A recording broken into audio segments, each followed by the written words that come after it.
বৃহস্পতিবার সারা দেশে আবারও শুরু হচ্ছে আন্তনগর ট্রেন চলাচল। আপাতত পার্বত্য এক্সপ্রেস, জামালপুর এক্সপ্রেস ও সিরাজগঞ্জ এক্সপ্রেস ট্রেন বন্ধ থাকবে। বুধবার Dhaka railway station master Anwar Hossain এসব তথ্য জানান।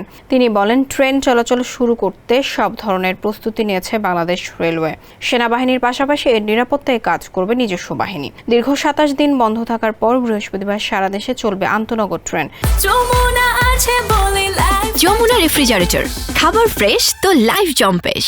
এর আগে ১২ই আগস্ট মালবাহী ট্রেন ও ১৩ই আগস্ট মেইল এক্সপ্রেস, লোকাল বা কমিউটার ট্রেন চলাচল শুরু হয়। কোটা সংস্কার আন্দোলনের কারণে গত ২৮ জুলাই দেশের বিভিন্ন রেল স্টেশনে ধাপে ধাপে ট্রেন চলাচল বন্ধ করা হয়।